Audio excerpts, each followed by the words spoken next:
Hi, today we're gonna talk about pandemic and how to find work during COVID-19.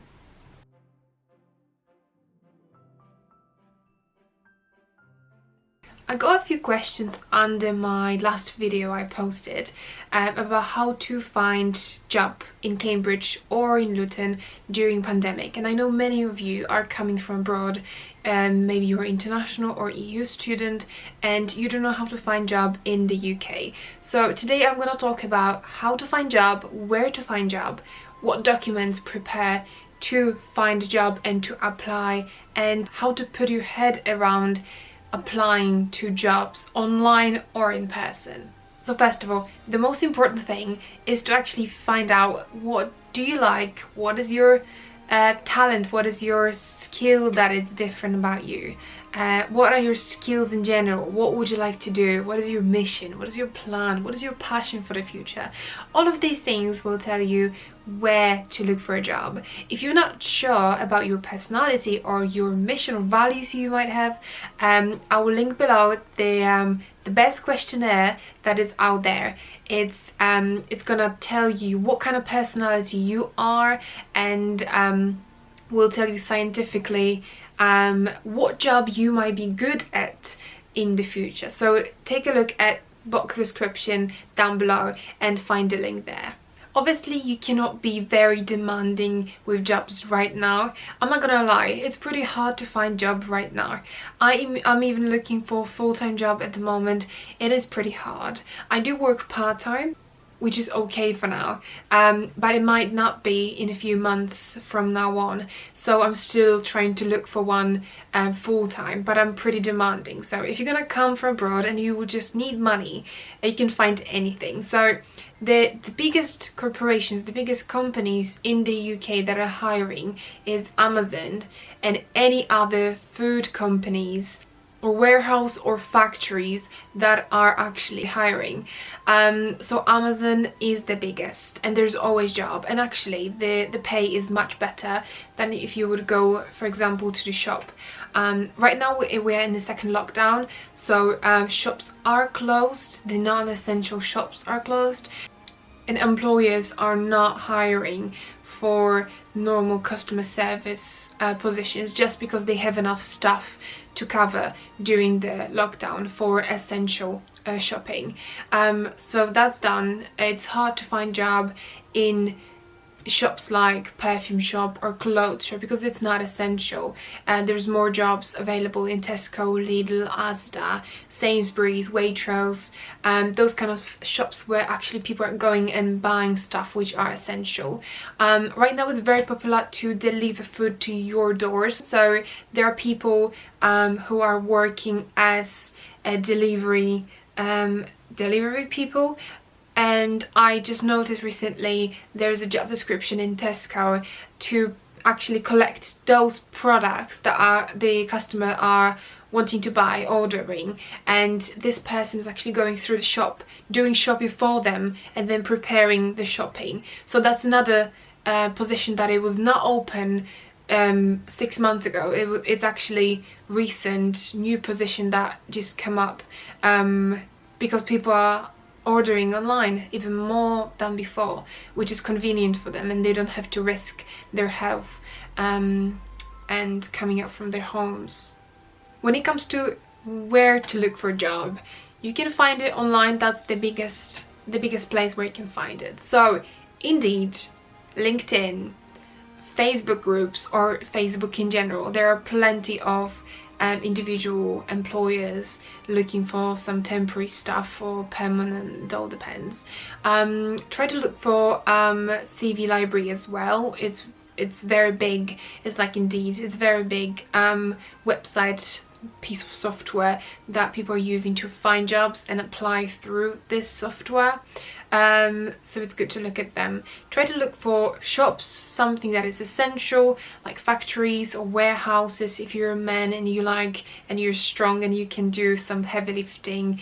As I said, Amazon, any other food companies, like I know Google and Nuggle is looking for some people right now. It's a big organization with warehouse, but also look through agencies. There's plenty of agencies in literally every single town and city in England. I know there are plenty in Cambridge, there's plenty in Bedford, in Luton. Wherever you're going to uni, there is going to be an agency, a recruitment agency or an employment agency, whether it's temporary staffing or permanent staffing. They always have some positions available, so you can give them a call, you can email them, or you can connect with them on LinkedIn and ask if they do have any positions. You can always check them on their website. It should be all available online to look at and apply through there. When it comes to documents, so let's say you're EU or international, because that's what my all videos are from EU and international students.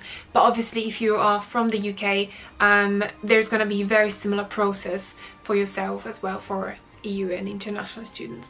So the main document, like the most important document, is your CV.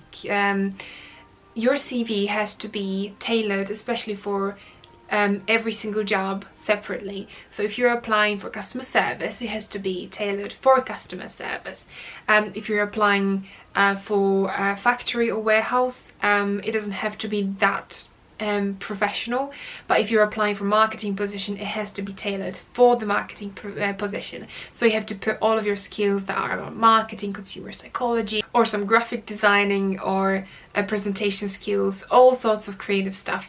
So CV and cover letter. Cover letter is a summary of you, your experience, also tailored for the job you're applying to. You cannot send two same cover letters just because you have to put position name in a cover letter, the company name. So basically you cannot send two cover letters at the same time to two different companies. You do have to tailor them specifically for the position you're applying to.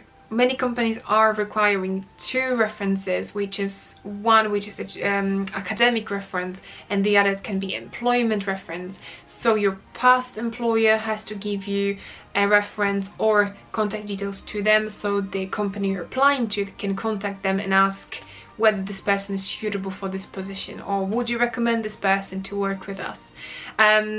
Yeah, I've applied to many companies, and literally every single one wanted a two reference minimum. That's minimum two references to show that you can work and you've got some values and you'll be suitable for this position. Obviously, if you are EU or international student, you do have to have a proof of ID, proof of address, proof of residence, and the most importantly, the right to work in the UK. There's gonna be a question on literally every single application whether you do have permission to work in the UK. It's good to say yes, because if you're gonna say no, you're gonna be automatically rejected. But how to get the permission? The permission can be your status, can be your visa, can be your student or work visa, or if you are EU student, it can be your pre-settlement status. So settlement status you're going to apply to, whether it's going to be 5 years or indefinite leave, or it depends what kind of status you're gonna get from the government. But it's important whilst you are in the UK, when you moved in here, to get some proof of permission to work in the UK. Before it was national insurance number. I'm not sure what's going on right now because of the virus. They actually closed the national insurance number lines, so you're not gonna get appointment, but I've heard that it's actually be opened quite soon. So take a look at the government website, what they're gonna do and what they're doing at the moment. So national insurance number was the most important proof that you can stay in the UK. So for that you had to have your proof of address, that you're a resident right now in the UK, that you are living in the UK. You had an appointment, you had an appointment over the phone, and then you went for the physical one-to-one interview with a person. It's nothing too complicated. It's just 1 or 2 meetings that you're doing, and you're getting through your letter the national insurance number. It's quite important to take a look at laws right now. If you're gonna apply through agency, it's good to ask them what kind of proof of identification or proof of employment or permission to work in the UK you have to have. Otherwise you might struggle to find a job, because employers much rather get a person who's got already permission to work in the UK. I hope it's understandable what I'm saying. If you have any other questions about documents or right to work in the UK, you can always ask me in comments down below. When it comes to applying in general, how the process looks like, so when you're applying online, there's always an application process that you have to fill, where there is a questionnaire, skill test, your just a normal questionnaire type of detail, your details, your skills, your employment history, your educational history, your summary, you have to connect the CV and your cover letter to the online application process. Obviously there's a quality questionnaire, whether you're female, you've got any beliefs and stuff like that. You don't have to answer them, but it's good for the company to know who they're hiring. At the end there's a data protection sheet that you can read and sign. It's not difficult to do it online. It's quite simple process. However, some applications are very long and they can take a lot of time. The longest application I've done, it was around an hour and a half. It was not even the most professional position I've applied to, but it just took so long to write all of this stuff, and some companies are asking you many questions as if they would ask you during the interview, like, what are your values, what are you good at, what's your disadvantage, what do you have, what hobbies do you have, something like that, questions like you would expect during your interview, but some companies like to do it beforehand, so they have the overall view of the candidate. When you're applying to jobs, be aware that recruiters are gonna look at your social media.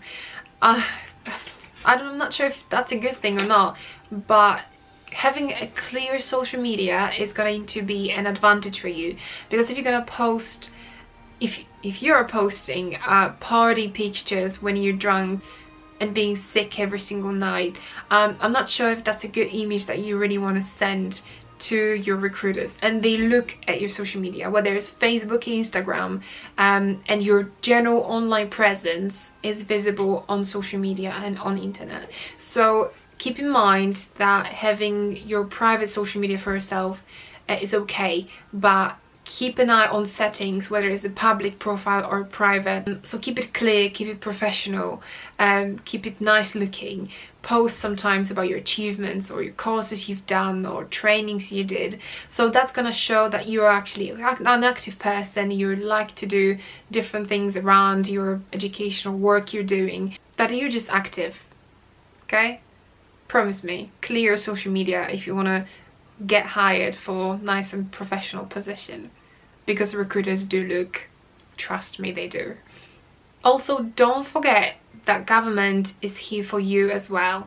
So there are many charities that are funded by the government, or the government itself has really nice schemes and employment help you can get, where there is some funding for starting your new business if you want to start a new business, or some guidance like CV writing, interview preparation, job search. There are also job centers in your local area where you live, where you can actually go or call them and ask for an appointment. And I know there is help for CV writing if you're struggling.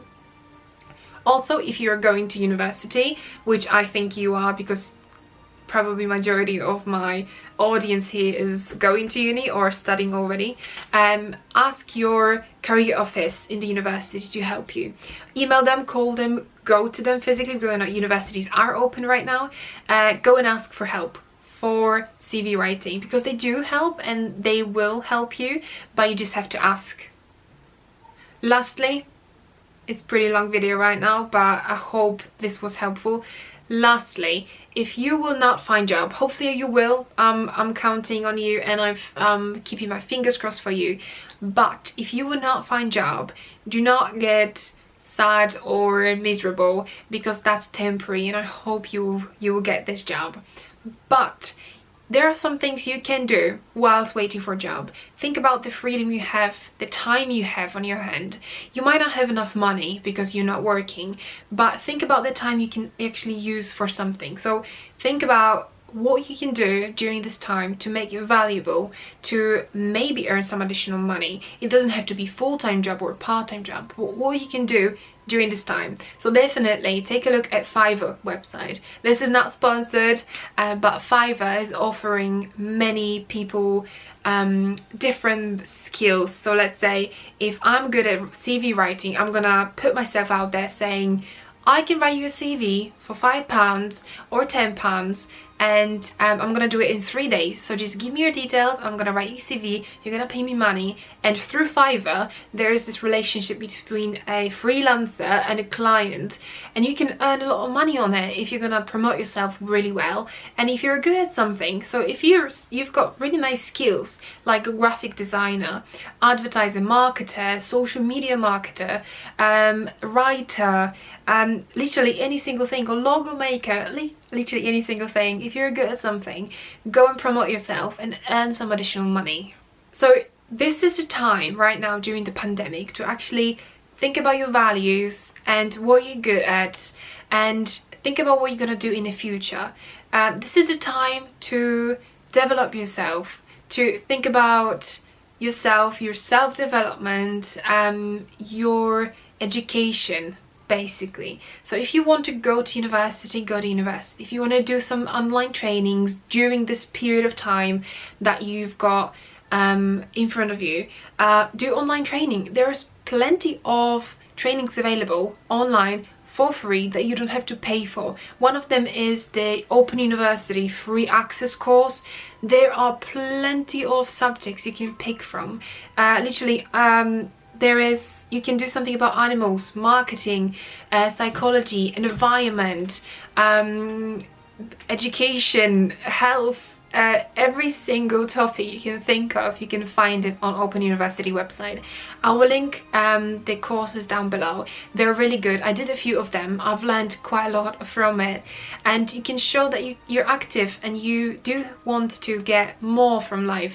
Not only sit on your ass and waiting for a job, but you can actually make action and do something with your life. That's the most important skill, to be active and not be stagnant, not be in one place, not be stuck. Just go out there, do something with your life, because otherwise no one else is gonna help you. You are the only person who can help yourself, and that's the time when you actually can. So use this time wisely. And I promise that's the last thing, network. Use LinkedIn. Create a LinkedIn first, obviously, but then network with people. Put a few posts, network with people you want to work with in your head. So let's say pick a few companies you want to work for. Let's say it's going to be Unilever, it can be a few small companies in your town that you've seen whilst walking through, and you thought, oh, that's a nice place, I want to work there. And just connect with people and send them a really nice message that we want to connect with them. Even if they will not answer, that's totally okay. Don't get discouraged by one person not replying to you. Just continue applying, continue networking, because right now I've seen the statistic, and I think 60% of work that is filled through connections that person had. It's sad from one point, but on the other side, I don't think it's a bad thing, because you can always make connections. And right now it's easy to make connections because we can actually chat from someone from Spain in 2 seconds. You don't have to travel and go and see the person to make connections with them. You can actually click connect and you're connected with the person. How easy is that? Just use the time wisely. I hope I talked a lot, and I hope this information gave you some advice or just some type of guidance of where to go and where to look for a job. If you have any questions, please contact me. I'm happy to help, and comment me down below. Please subscribe to this channel also, because I'm still starting and I'm still growing. So please help me grow as well. And let's help each other. If you have any questions, comment down below. I'm happy to help. Thank you for listening, and I'll see you guys in next video. Bye!